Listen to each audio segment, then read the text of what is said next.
किसी ने शायद कितना सही कहा है, कर बुरा हो भला। जब आप किसी व्यक्ति का बुरा करते हैं और यदि ईश्वर का आशीर्वाद उस व्यक्ति के साथ है तो आपके बुरा करने के बावजूद भी उस व्यक्ति का भला ही होता है। ये कहानी है एक राजा और उसके एक मंत्री की। किसी जमाने में सिंदूरपुर नाम का एक राज्य हुआ करता था। वहां के राजा कृष्णदेव जी थे और उनके मंत्री का नाम बांकेलाल था। बांकेलाल के मन में ये प्रबल इच्छा रहती थी कि वो इस देश का राजा बनता और वो अपनी इच्छा को पूरा करने के लिए हर पल राजा का बुरा करने का ही प्रयास करता था, या यूं कहें जब भी मौका मिलता वो राजा का बुरा ही करता था।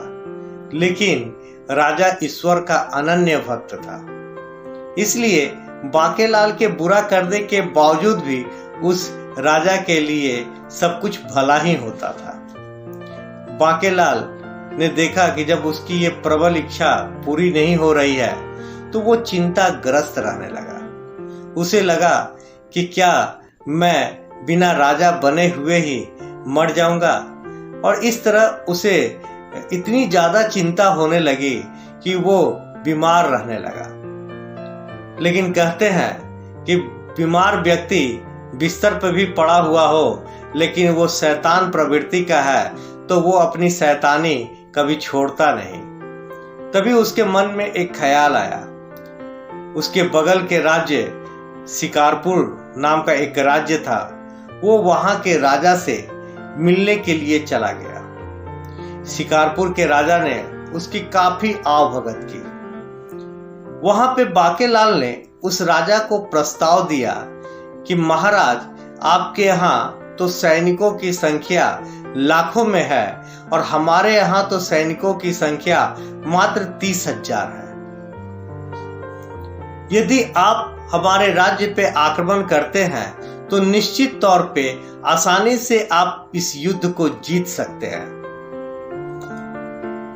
और आप मुझे वहां का राजा बना दीजिए।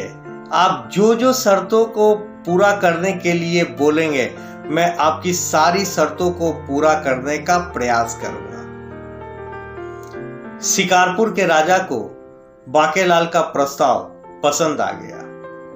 उसने बांकेलाल को आश्वस्त किया कि 1 माह के भीतर ही मैं आपके राज्य में आक्रमण करूंगा। बांकेलाल खुशीपूर्वक शिकारपुर से अपने राज्य लौट आया। 1 माह के भीतर ही शिकारपुर के राजा ने सिंदूरपुर राज्य को चारों तरफ से घेर लिया। सिंदूरपुर के राजा को काफी चिंता हुई क्योंकि सिंदूरपुर में सैनिकों की संख्या मात्र 30,000 थी, जबकि शिकारपुर के सैनिकों की संख्या लाखों में थी। कृष्णदेव राय जी को कुछ समझ में नहीं आ रहा था, फिर भी उन्होंने एक निर्णय लिया कि कुछ भी हो जाए मैं इस युद्ध को लड़ूंगा, और उन्होंने अपने सैनिकों को तैयार भी कर दिया। सेनाएं तैयार होकर एक कैंप बना, तंबू का एक कैंप बना और उस कैंप में रहने लगी।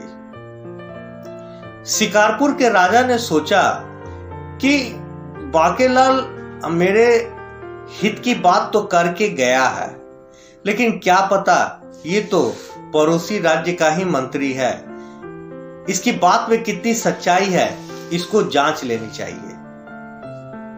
उसने अपने सैनिकों को, 2 सैनिकों को, गुप्तचर विभाग के 2 सैनिकों को उसने सिंदूरपुर राज्य में भेजा और बोला कि आप वहां से वास्तविक संख्या पता करके आओ कि वहां पे सैनिकों की वास्तविक संख्या है कितनी।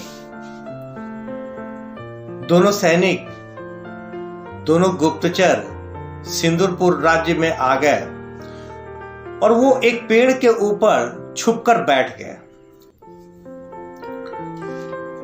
उनको लगा कि सुबह में जब सारे सैनिक शौच के लिए निकलेंगे तो उस समय संख्या को काउंट करना, यानी उस समय संख्या का मिलान करना आसान होगा। इसी सोच के साथ वो दोनों सैनिक पेड़ के ऊपर बैठ गए और सुबह होने की प्रतीक्षा करने लगे। इधर रात्रि के समय में बाकेलाल ने सोचा कि क्यों नहीं मैं यहाँ पर जो सैनिकों का भोजन बना हुआ है, जो खीर बनी हुई है, इसमें मैं जमाल गोटा मिला देता हूँ। जमाल गोटा एक ऐसी औषधि होती है जिससे पेट खराब हो जाता है।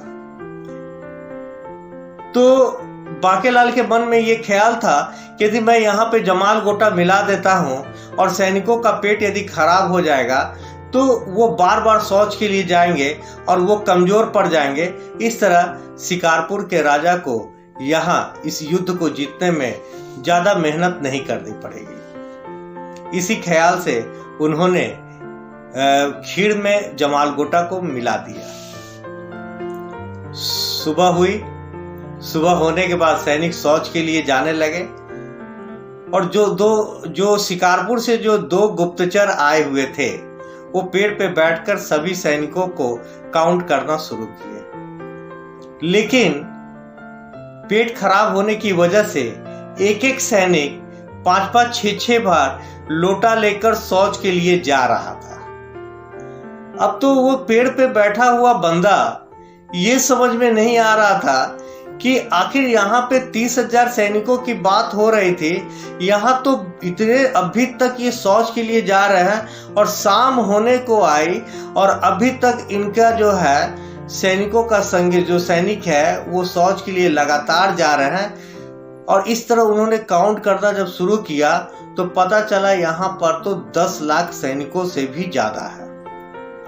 वो तुरंत वहां से दौड़कर भागे और अपने राजा को उन्होंने सूचना दी, महाराज वहां के जो मंत्री आए हुए थे उन्होंने आपको गलत सूचना दी है, वहां तो सैनिकों की संख्या 10 लाख से ऊपर है, मैं खुद जो है अपनी आंखों से गिन कर आ रहा हूं। शिकारपुर के राजा ने न आओ देखा न ताव देखा, वो तुरंत अपने सैनिकों के साथ अपने राज्य को लौट लिए। और इस तरह एक बार फिर ईश्वरीय कृपा से सिंदूरपुर राज्य जो है फिर से बच गया। ये कहानी से हमें ये शिक्षा मिलती है कि जब भी हम किसी का बुरा करना चाहते हैं तो ईश्वर का आशीर्वाद यदि उस व्यक्ति के साथ है तो उस व्यक्ति का हमेशा भला ही होता है। तो हम किसी का बुरा क्यों करें? क्यों ना ऐसा हो कि हम हर पल किसी की भलाई के विषय में ही सोचें। धन्यवाद।